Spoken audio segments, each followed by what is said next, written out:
If you're thinking about moving to northern Utah, including the Ogden, Brigham City, Layton, Farmington, Syracuse, Clearfield, Roy areas, a lot of these communities are wonderful places to live. And if you're considering moving here, an important choice that you may be considering is whether to build a brand new home or to buy an existing home. So, brand new homes do not equal perfection. Builders very commonly and their subcontractors very commonly make mistakes. And there's issues that you need to be aware of when going into buying a new construction home. So a few years ago, I had a client that bought a home down in West Haven, and soon after closing, now we did an inspection, we did everything right, and things just happen sometimes. But soon after closing, the stairs going off their back deck started leaning and did not feel secure at all. They submitted their warranty claim to the builder, and it took them years, and they may even still be dealing with this issue years later, to get the builder to fix them. And like I said, I don't even know if they've been able to get it properly fixed.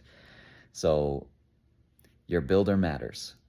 You need to choose a builder that is going to take good care of you, that's going to handle warranty claims timely, professionally, and correctly. And you also need to understand the terms and conditions of your warranty that you have with that builder. Like I said, usually there's a 1-year warranty. After you have the home built, the builder offers that 1 year. But again, there's terms, conditions, and limitations. And understanding those is key.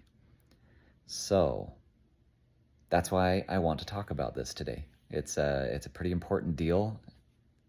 It can make or break your deal when you're moving here and looking at either a new build or existing home. So, why would you buy new? Buying a new home, of course, everything's new. You're not going to have any maintenance right off the bat unless there's major corners cut by the builder. But you need to have good professionals in place that can prevent that from happening. So anyway, in general, everything is new. You have a new roof, you have a new HVAC, you have new plumbing, you have new electrical. These benefits are excellent, along with you have modern floor plans, if that's what you're looking for. You have energy efficiency with your HVAC. Your insulation is generally better. Of course, you don't have repairs right off the bat, whereas with an existing home, depending on the age and condition, you might have repairs to take care of right off the bat or soon into the future. You can also customize many new builds to an extent, unless you hire a straight custom home builder, which I do have contacts for straight custom home builders. But you do have some limited or complete customization depending on which company you go with. And many builders do also offer builder incentives.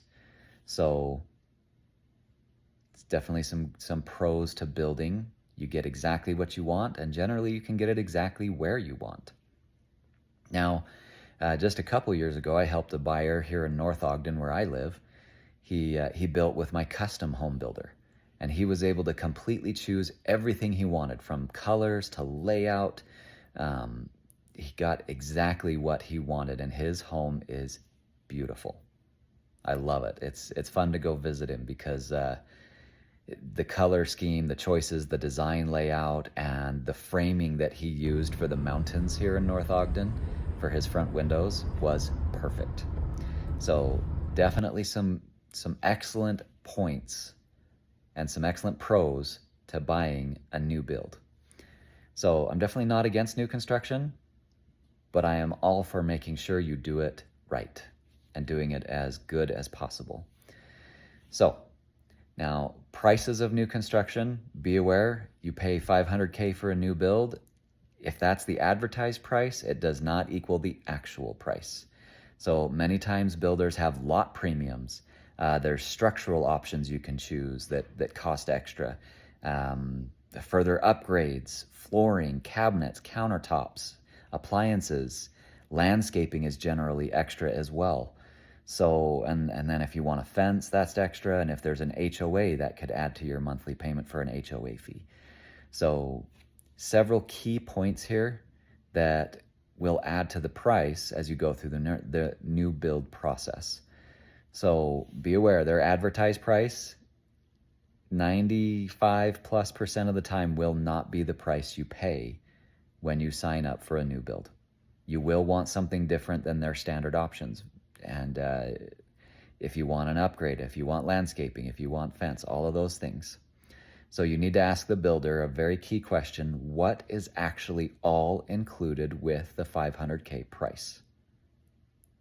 And what is not included? When you have the answer to that question, you can get to the bottom line for what your price will actually be when you pursue a new build. So builder incentives, let's talk about those for a minute. So builders very commonly offer incentives either towards a rate buy down, towards your closing costs, towards further upgrades. Now, they may be offering 15 grand. Is it really 15 grand or 10 grand or whatever the incentive amount may be? That's an excellent question that needs to be asked, because very commonly it goes towards things that don't really affect your bottom line as much. So it goes towards the lender's closing costs, which have to be paid, but your purchase price remains the same. Or does it go towards a rate buy down? Is that a temporary buy down or a permanent buy down?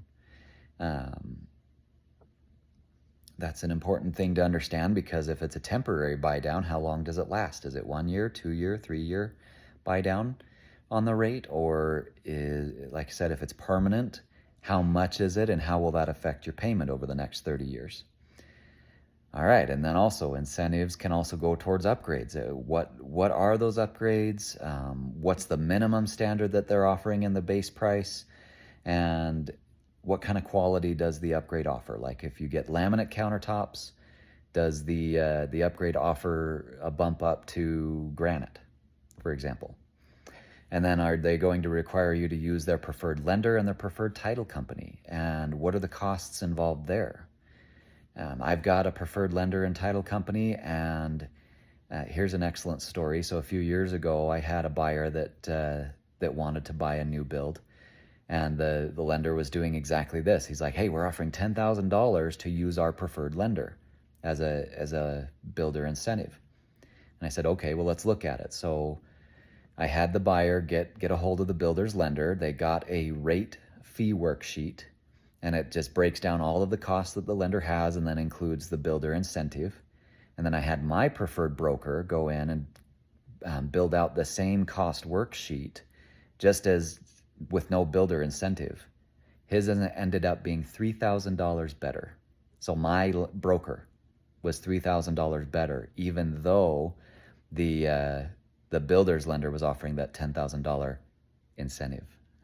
So it's important to compare. Don't just automatically think it's a given and that it's going to be the best deal out there, because very commonly it's not. So shop around. Always shop around. That's so important when you're looking for a new home, and when you're looking for a lender as well. Shop around. Check multiple different parties, because their costs can vary drastically, and their interest rates can vary a bit. Generally, they're going to be pretty close to the same, but their closing costs are the number one thing you want to look at. The number two thing that's also super important when shopping a lender is understanding how good their processing is. If their underwriters and processors are not great, that could result in delays in the process, which a new build, there's already commonly delays, weather delays. Your subcontractor got sick, and next thing you know, you're a couple weeks out. And because he delayed, that delays everybody that needs to come after him, because his job has to be done first before they can do their job. So these are just key and important things to understand when going into a new build. All right, so when you're comparing these incentives from the builder, you need to understand how it plays into the purchase price, how it plays into the interest rate, how it plays into the closing costs that are going to be charged, how much it plays into the cash to close that's going to be needed, as well as the long-term cost over the 30-year mortgage. And a good lender will be able to break these down for you and help you understand how it affects your deal. Okay, so incentives, they can be great, but you need to understand exactly what you're getting. Builder warranties. They do offer a 1-year warranty after the build is complete, but there's a few key things you need to understand about the builder warranty. Make sure to read it, understand what's going on in there and what they mean for you moving forward. Know the exclusions. A builder warranty does not cover everything. There may be certain things that are not covered, so if it goes wrong, then you'll be responsible. And then also you need to know the deadlines. Do you understand when it expires? Are there different expiration dates for key components or systems of your home? And then make sure you have, when you have or if you have any issues within that first year after closing on the home, document them thoroughly. Get pictures, get video, have an independent contractor come out and verify the issue with their professional opinion, and keep all records so that you can take that information back to the builder and use it to solidify your position and ensure that your issue gets resolved. Super important. It's important to understand too that you can't assume that the warranty is going to solve every issue that may go wrong with your home in that first year. So just be aware of those things. There are limitations, there are terms and conditions, and we want to understand those going in so you know what to expect. All right. A key component to this also is understanding you need to get an inspection. But it's brand new. Why do I need to get an inspection? Now, if the builder says that, it's brand new, you don't need one, run away. You get a builder that says that, they are trying to avoid issues and not taking responsibility for potentially bad subcontractors. So you want a builder that encourages you to get your own inspection so that they have accountability for their work. Inspector that you hire works for you, not for the builder. The city inspector, they just come through and do a quick little run through. They're not really going deep. They're just making sure things are kosher enough. And so my big recommendation here on every new build is, and any home really, is get a good inspector who is working for you specifically. There's two key times when you want the inspector there. Pre-drywall inspection. So when everything else is done, but the drywall has not been installed yet, I want an inspector in there to verify that the home is structurally sound and that all the HVAC, plumbing, electrical, roof, and grading and drainage outside are up to code and proper. So because the drywall is going to cover a lot of those components. It's going to cover ducting, it's going to cover the plumbing, it's going to cover the electrical. And then usually by that point, the roof has been put on. That can be inspected at any point, but it's just a good time to do it. Like I said, grading and drainage. So a lot of homes that I show, it's probably a healthy percentage, 50 plus or more, have soil that dives in towards the foundation. And the problem with that is if you get a solid rainstorm or if your downspouts are draining right next to your foundation, that dirt or that grade of dirt diving into your foundation is going to create pooling right there. And concrete is not 100% waterproof, and so the water can leak through and get into your home, which is not what we want. We want to make sure that the dirt is graded away. You have a nice slope away from your foundation, so any water from your downspouts, any rainwater, other water is running away from your home and not sitting there and pooling and slowly leaking its way in through your concrete. A good inspector can tell you that. Most people can look and see if the soil is diving in towards the foundation. And we want to catch these problems early, not 6 months into the deal. We want to make sure these are caught soon and addressed with the builder so that they can fix them and remedy them early and quickly. The sooner the better in a lot of cases. Let's talk about timeline with new builds. So if the builder says, hey, you're getting started in November, we should have your new build done by June or July. Now, that's a very loose figure on the builder's point, from the builder's standpoint, and they should tell you this. If they give you a solid date, take it with a grain of salt. They don't know. There's a lot of different factors that can play into delays and such that go into a new build. Supply chains with their materials, weather delays, labor delays from contractors and subcontractors. Maybe their sub gets sick and the subs that are scheduled 2 weeks after this, they can't complete their jobs until this job is complete.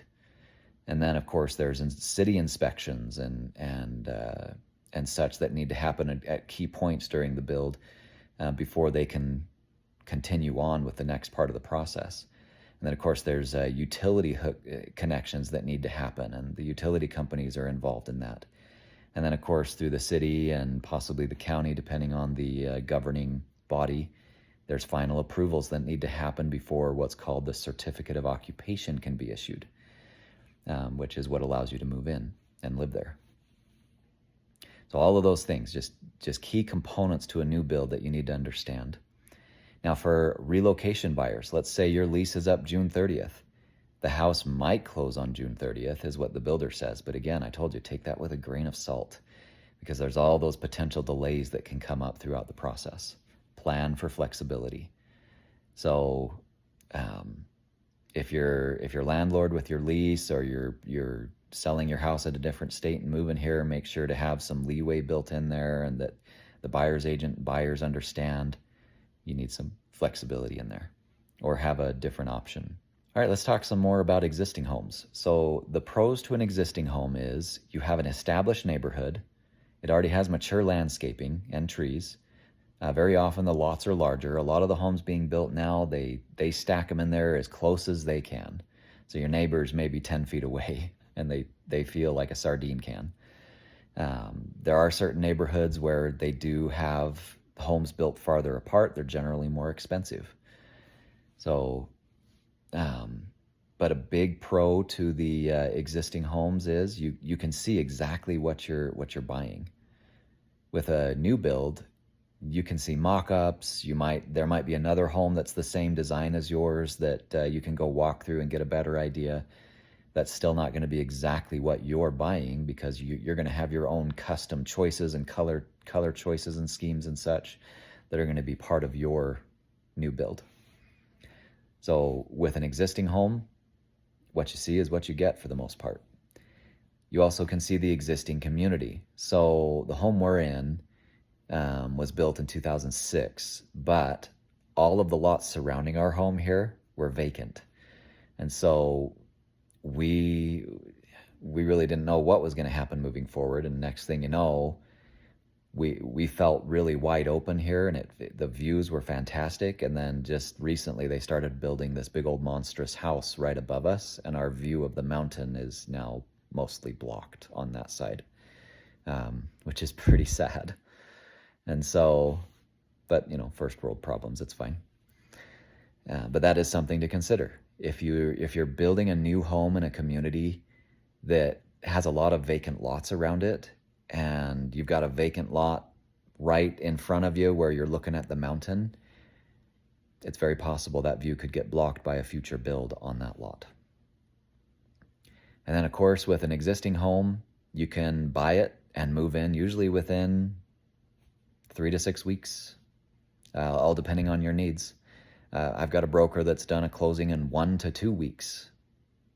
So it's all just based on personal needs, and how quickly or how much you want, how much more time you may need to make your move. But again, with an existing home, that's the pro there. Your timeline is completely flexible based on the needs of you and the seller.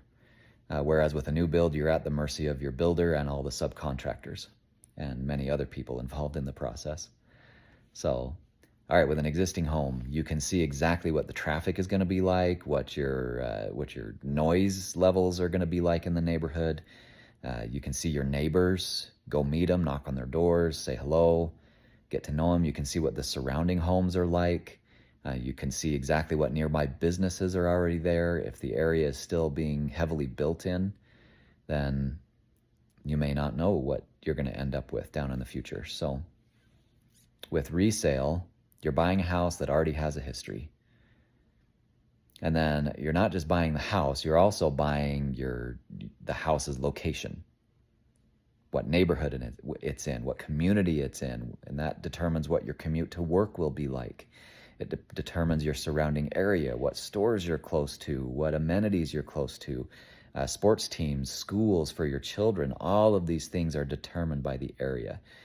So it's very true what realtors say. The 3 most important things when buying a home are location, location, and location.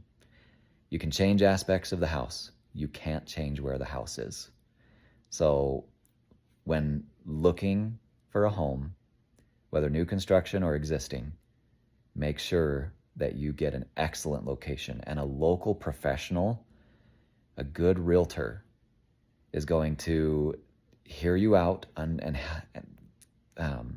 they're going to ask leading questions that will help them understand your needs, what you're looking for, what type of amenities you need, your family needs, and they will help fit you with the right area for you, and give you all of those excellent options that will fit.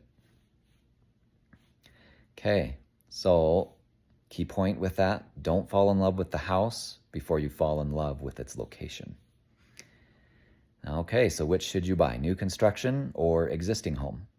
Well, a new home may fit if you're looking for something customizable, if you want more modern design, if you want more modern efficiency, if you're comfortable waiting for a new build. They're usually 6 to 9 months depending on the size and the builder. Then if you want the new home experience as well, which is great in many cases. And then if the deal makes sense for you financially and in all the other aspects. An existing home may fit better if location is important to you. And then also if an established neighborhood is something you're looking for, if you need to move more quickly than a new build can offer. And if you want to see exactly what you're buying, then an existing home might be the best bet.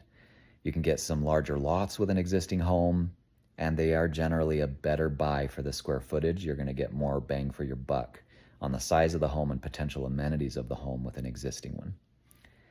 So there isn't one right answer necessarily.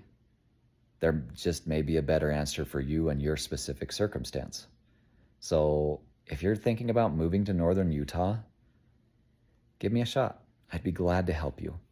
Check out my YouTube channel, the other videos posted there for great information on communities, what the different locations are like and what they offer, as well as relocation resources. And feel free to call me, text me, email me. I'm here and I'm always glad to help. Would you choose a newly constructed home or would you choose an existing home? Tell me why in the comments.